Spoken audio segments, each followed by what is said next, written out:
നമസ്കാരം എല്ലാവർക്കും ഒരിക്കൽ കൂടി ചാനലിലേക്ക് ഹൃദ്യമായ സ്വാഗതം. ഇന്നത്തെ വീഡിയോയിലൂടെ നമ്മൾ മനസ്സിലാക്കുന്നത് എന്താണ് ജന്മശനി എന്നതിനെ സംബന്ധിച്ചാണ്. അതിനു മുൻപ് ഇത്തരത്തിലുള്ള കൂടുതൽ അറിവുകൾ നിങ്ങളിലേക്ക് എത്തുന്നതിന് ഇപ്പോൾ തന്നെ ഈ ചാനൽ ദയവായി സബ്സ്ക്രൈബ് ചെയ്യുക. തുടർന്ന് വരുന്ന ബെൽ ബട്ടൺ എനേബിൾ ചെയ്ത് നോട്ടിഫിക്കേഷൻ ഓൺ ചെയ്യാൻ മറക്കരുത്. ഇന്നത്തെ ഈ വീഡിയോയിലൂടെ നമ്മൾ മനസ്സിലാക്കുന്നു എന്താണ് ജന്മശനി, എങ്ങനെയാണ് ഒരു ജാതകത്തിൽ ജന്മശനി കണക്കാക്കുന്നത്, എത്ര വർഷമാണ് ജന്മശനിയുടേതായ കാലാവധി, എന്തൊക്കെ ദോഷങ്ങളാണ് ജന്മശനി കൊണ്ട് ജീവിതത്തിൽ ഉണ്ടാകുന്നത്, അതിൽ നിന്നൊക്കെ മുക്തി നേടുന്നതിന് എന്തൊക്കെ പരിഹാരങ്ങളാണ് ചെയ്യേണ്ടത് തുടങ്ങിയ കാര്യങ്ങളെയാണ് നമ്മൾ ഇന്നത്തെ വീഡിയോയിലൂടെ മനസ്സിലാക്കാൻ ശ്രമിക്കുന്നത്. ജന്മശനി എന്താണ് എന്ന് നമ്മൾ മനസ്സിലാക്കുന്നതിന് മുമ്പ് നമ്മൾ ഒരു ദോഷത്തെക്കുറിച്ച് തീർച്ചയായിട്ടും അറിഞ്ഞിരിക്കണം. അത് ഏഴര ശനി എന്ന ദോഷത്തെക്കുറിച്ചാണ്. അപ്പോൾ ഏഴര ശനിയെക്കുറിച്ച് വിശദമായിട്ട് തന്നെ ചാനലിൽ ചേർത്തിട്ടുണ്ട്. നിങ്ങൾ ആ വീഡിയോ കണ്ടിട്ടില്ല എന്നുണ്ടെങ്കിൽ ഇപ്പോൾ തന്നെ ആ വീഡിയോ കാണുക. ഈ വരുന്ന ഐ മാർക്കിൽ ക്ലിക്ക് ചെയ്ത് കഴിഞ്ഞാൽ നിങ്ങൾക്ക് ഏഴര ശനി ദോഷത്തെക്കുറിച്ച് ഉള്ള വീഡിയോയെ സംബന്ധിച്ച് കാണുവാൻ സാധിക്കും. അത് കാണുക. അത് കണ്ടതിന് ശേഷം മാത്രം തുടർന്ന് ഈ വീഡിയോ കാണുക.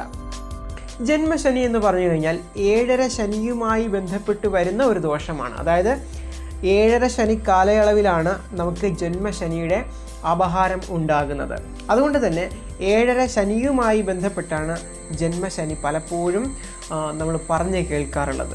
അതായത് ഏഴര ശനിയുടെ ഏറ്റവും ദുരിതം പിടിച്ച ഒരു കാലഘട്ടമായിട്ടാണ് ജന്മശനിയെ കണക്കാക്കുന്നത്. 2.5 വർഷമാണ് ജന്മശനിയുടേതായ കാലഘട്ടം എന്ന് പറയുന്നത്. 2.5 വർഷം. അപ്പോൾ നമുക്കിനി നേരിട്ട് എങ്ങനെയാണ് ജന്മശനി കണക്കാക്കുന്നത് എന്നുള്ളതിൻ്റെ വിശദീകരണത്തിലേക്ക് വരാം. ഇതിനായിട്ട് നമുക്ക് 2 സംഗതികൾ ആവശ്യമാണ്.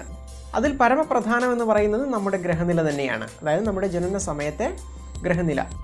നമ്മുടെ ഗ്രഹനില അല്ല എന്നുണ്ടെങ്കിൽ നമ്മൾ ആരുടെ ഗ്രഹനില വെച്ചിട്ടാണോ ജന്മശനി ചിന്തിക്കുന്നത് ആ ഗ്രഹനില. നിങ്ങളുടെ കൈവശം അങ്ങനെ അവരുടേതായ അല്ലെങ്കിൽ നിങ്ങളുടേതായ ഗ്രഹനില ഇല്ല എന്ന് ഇരിക്കുന്ന അവസരത്തിൽ നിങ്ങൾ യാതൊന്നുകൊണ്ടും ഭയപ്പെടേണ്ട കാര്യമില്ല. കാരണം വളരെ സൗജന്യമായിട്ട് നിങ്ങൾക്ക് ആ ഗ്രഹനില എടുക്കാൻ സാധിക്കുന്നതാണ്. അതിൻ്റെ ലിങ്ക് ചുവടെ ഡിസ്ക്രിപ്ഷനിൽ കൊടുക്കുന്നുണ്ട്.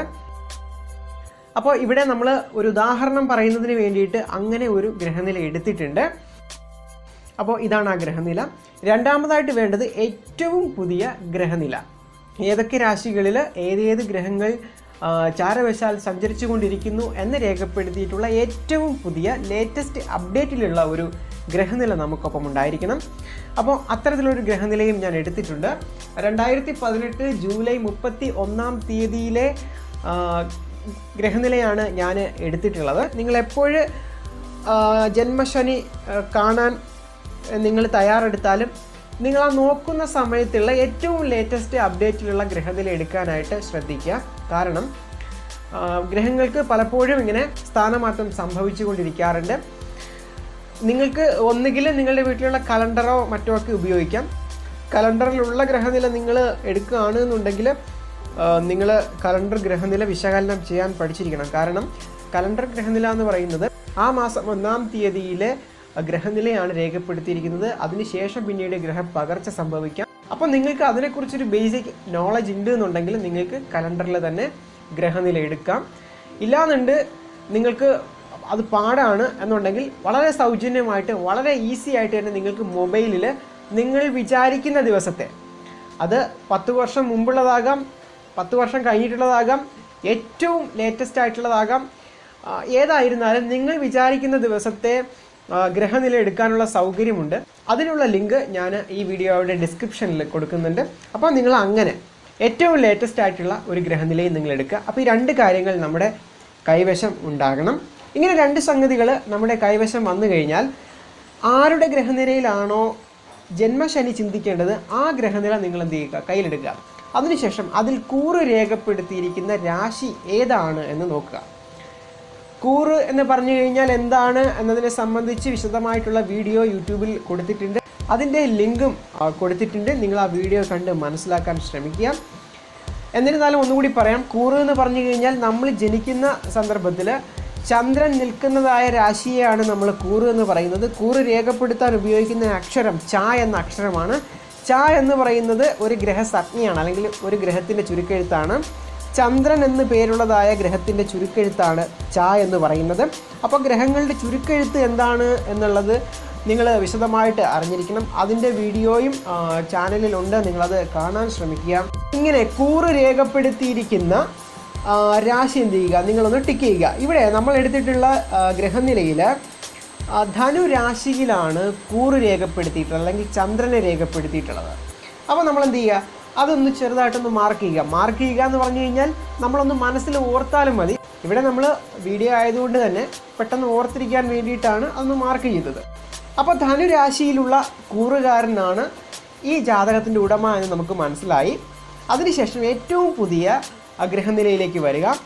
അവിടെ ശനി ഏത് രാശിയിലൂടെയാണ് ഇപ്പോൾ ചാരവശാൽ സഞ്ചരിക്കുന്നത് എന്നുള്ളത് നമ്മൾ നോക്കി മനസ്സിലാക്കാം. ഗ്രഹനിലയിൽ ശനിയെ രേഖപ്പെടുത്തുന്നതിന് വേണ്ടി ഉപയോഗിക്കുന്ന അക്ഷരം മ എന്ന അക്ഷരമാണ്. കാരണം ജ്യോതിഷത്തിൽ ശനിയുടെ പേര് മന്ദൻ എന്നാണ്. അതായത് ഏറ്റവും പതിയെ രാശിചക്രം ഒരു വലം ചുറ്റുന്നത് കൊണ്ടാണ് ശനിക്ക് മന്ദൻ എന്ന് പേര് കിട്ടിയിട്ടുള്ളത്. ധനുരാശിയിൽ ശനി ചാരവശാൽ സഞ്ചരിച്ചു കൊണ്ടിരിക്കുന്ന ഒരു കാലഘട്ടമാണ്. നമ്മൾ ഇപ്പോൾ ശനി സഞ്ചരിക്കുന്നതായ രാശി എന്ത് ചെയ്യുക, ഒന്ന് മാർക്ക് ചെയ്യുക അല്ലെങ്കിൽ ടിക്ക് ചെയ്യുക. ആരുടെ ജാതകത്തിലാണോ നമ്മൾ ജന്മശനി ചിന്തിക്കുന്നത് അയാളുടെ ഗ്രഹനിലയിൽ ചന്ദ്രൻ അല്ലെങ്കിൽ കൂറ് രേഖപ്പെടുത്തിയിരിക്കുന്ന അതേ രാശിയിലാണോ ഇപ്പോൾ ചാരവശാൽ ശനി സഞ്ചരിക്കുന്നത്, അല്ലെങ്കിൽ നമ്മൾ ടിക്ക് ചെയ്ത രാശിയും കൂറ് രേഖപ്പെടുത്തിയ രാശിയും ഒന്നാണോ എന്ന് നോക്കുക. അങ്ങനെ കൂറ് രേഖപ്പെടുത്തിയിരിക്കുന്ന രാശിയിലൂടെ ശനി ചാരവശാൽ സഞ്ചരിക്കുന്ന കാലഘട്ടത്തെയാണ് നമ്മൾ ജന്മശനി എന്ന് പറയുന്നത്. ജന്മക്കൂറിലൂടെ ശനി സഞ്ചരിക്കുന്നതായ 2.5 വർഷക്കാലത്തെയാണ് നമ്മൾ ജന്മശനി എന്ന് പറയുന്നത്. ധനുക്കൂറുകാർക്ക് ഇപ്പോൾ ജന്മശനിയുടെ കാലഘട്ടമാണ്. ധനുക്കൂറിൽ ജനിച്ച മൂലം, പൂരാടം, ഉത്രാടം, അതിൽ ഉത്രാടത്തിൻ്റെ അവസാന കാൽപാദ നക്ഷത്രത്തിൽ ജനിച്ച ഇത്രയും ആളുകൾക്ക് ഇപ്പോൾ ജന്മശനിയുടെ കാലഘട്ടമാണ്. ഇത് എത്ര കാലമായി തുടങ്ങി എന്ന് അറിയുന്നതിന് വേണ്ടിയിട്ട് നമ്മൾ ധനുരാശിയിലേക്ക് മന്ദൻ കടന്നു വന്നത് എന്നാണ് എന്ന് അറിഞ്ഞിരിക്കണം. അതായത് 26/10/2017 വൃശ്ചിക രാശിയിൽ നിന്നും ധനുരാശിയിലേക്ക് മന്ദൻ അല്ലെങ്കിൽ ശനിയുടെ ഗ്രഹപ്പകർച്ചയുണ്ടായത്. അപ്പോൾ ധനുക്കൂറുകാർക്ക് ഈ ജന്മശനിയുടെ സമയം കഴിയണമെങ്കിൽ ശനി മകരം രാശിയിലേക്ക് കടക്കണം. അങ്ങനെ മകരം രാശിയിലേക്ക് കടക്കുന്നത് 2020 ജനുവരി 24 കൂടിയിട്ടാണ് ധനുരാശിയിൽ നിന്ന് വൃശ്ചിക രാശിയിലേക്ക് ശനിയുടെ പകർച്ച ഉണ്ടാകുന്നത്.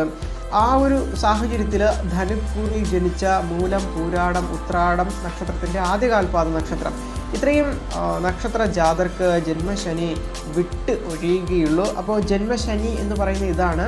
അപ്പോൾ 7ര ശനിയുടെ ഏറ്റവും ദുരിതം പിടിച്ചൊരു കാലഘട്ടം കൂടെയാണ് ജന്മശനി. അതായത് ഈ പറഞ്ഞ നക്ഷത്രക്കാർക്കൊക്കെ തന്നെ 7ര ശനിയുണ്ട്. നിങ്ങൾ ആ വീഡിയോ ദയവായിട്ട് കാണുക. മുകളിലുള്ള ഐമാർക്ക് നിങ്ങളൊന്ന് ക്ലിക്ക് ചെയ്ത് കഴിഞ്ഞാൽ നിങ്ങൾക്ക് 7ര ശനി കാണുവാൻ സാധിക്കും. ആ വീഡിയോ കണ്ട് മനസ്സിലാക്കുക.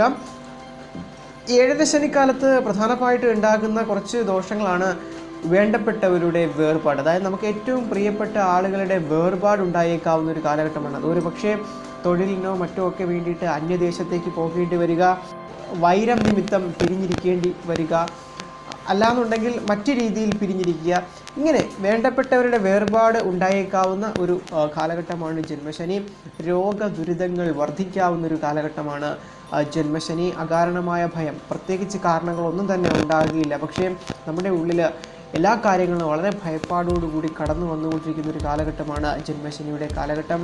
ഏകാന്തവാസം അനുഭവിക്കേണ്ടുന്ന ഒരു കാലഘട്ടം കൂടിയാണ് ജന്മശനിയുടേതായ 2.5 വർഷക്കാലം. അതായത് ഏകാന്ത ജീവിതം നയിക്കുക, എല്ലാവരാലും ഒറ്റപ്പെട്ട് ഒറ്റയ്ക്കൊരു മുറിയിൽ അടച്ചുകൂടി ഒരു പൊതുസമൂഹത്തിൽ നിന്ന് ഉൾവലിഞ്ഞ് ഇരിക്കാനുള്ളൊരു പ്രവണത ഉണ്ടാകുന്നൊരു കാലഘട്ടമാണ്. അതേപോലെ തന്നെ അലച്ചിൽ, എന്ത് കാര്യത്തിനിറങ്ങിയാലും അലഞ്ഞു തിരിയുക, അത് നടക്കാതെ വരിക, ഒരുപാട് അലയുക, ക്ഷുദ്രജീവികളിൽ നിന്നും വിഷഭയമുണ്ടാകാം, ആത്മഹത്യാ പ്രവണത, സ്വയം ജീവിതം അവസാനിപ്പിക്കാനുള്ള ഒരു വികാരം ഇവരിൽ ഉണ്ടായേക്കാം. അപ്പോൾ ഇതൊക്കെയാണ് ജന്മശനി കൊണ്ടുണ്ടാകുന്ന ദോഷങ്ങൾ എന്ന് പറയുന്നത്. ഇതിനെ കൃത്യമായി പരിഹാരം ചെയ്യുക വഴി ഈ ദോഷങ്ങളെ നമുക്ക് തച്ചുടയ്ക്കാൻ സാധിക്കും എന്നുള്ളതിൽ യാതൊരു സംശയവുമില്ല. ഏഴര ശനി, കണ്ടകശനി, അഷ്ടമത്തിൽ ശനി തുടങ്ങിയ ശനിദോഷങ്ങളെക്കുറിച്ച് വിവരിക്കുന്ന ഭാഗങ്ങളിൽ ശനിദോഷത്തെ എങ്ങനെ മറികടക്കാം എന്നുള്ളതിനെക്കുറിച്ച് വളരെ വിശദമായിട്ട് തന്നെ പറയുന്നുണ്ട്. നിങ്ങൾ ആ വീഡിയോ കാണുക. ആ വീഡിയോയുടെ ഏറ്റവും അവസാനത്ത് കൊടുക്കുന്നുണ്ട് എങ്ങനെയാണ് ശനിദോഷത്തെ മറികടക്കേണ്ടത്, അല്ലെങ്കിൽ അതിനുള്ള ഏറ്റവും ലളിതമായ വിദ്യകളെക്കുറിച്ച് പറയുന്നുണ്ട്. ആ വീഡിയോ കണ്ട് നിങ്ങൾ മനസ്സിലാക്കുക. അപ്പോൾ ഇതാണ് ജന്മശനി എന്ന് പറയുന്നത്. ഒന്നുകൂടി പറയാം, ജന്മക്കൂറിലൂടെ ശനി ചാരവശാൽ കടന്നു പോകുന്ന 2.5 വർഷക്കാലമാണ് ജന്മശനി എന്ന് പറയുന്നത്. ഈ 2.5 വർഷക്കാലം വേണ്ടപ്പെട്ടവരുടെ വേർപാട്, രോഗദുരിതങ്ങൾ, അകാരണ ഭയം, ഏകാന്തവാസം, അലച്ചിൽ, വിഷപീഡ, ആത്മഹത്യാ പ്രവണത തുടങ്ങിയ കാര്യങ്ങൾ ജാതകൻ ഉണ്ടായേക്കാമെന്നാണ് പറയപ്പെടുന്നത്. ഇതിനെ പരിഹാരം കൊണ്ട് നേരിടാൻ സാധിക്കും. അപ്പോൾ നിങ്ങൾക്കിപ്പോൾ ജന്മശനി എന്താണെന്ന് മനസ്സിലായി എന്ന് വിശ്വസിക്കുന്നു. വീഡിയോ ഇഷ്ടപ്പെട്ടാൽ ലൈക്ക് ചെയ്യുക. ഇതുപോലെയുള്ള ജ്യോതിഷ അറിവുകൾക്ക് ചാനൽ ഇപ്പോൾ തന്നെ സബ്സ്ക്രൈബ് ചെയ്യുക. നിങ്ങളുടെ സുഹൃത്തുക്കൾക്ക് പ്രൊമോട്ട് ചെയ്യുക ചാനൽ. ഇതുപോലെയുള്ള അറിവുകൾ നിങ്ങൾക്ക് സ്വയം വിശകലനം ചെയ്ത് മനസ്സിലാക്കുന്നതിനും മറ്റും ഇപ്പോൾ തന്നെ ഈ ചാനൽ സബ്സ്ക്രൈബ് ചെയ്യുക. നന്ദി, നമസ്കാരം.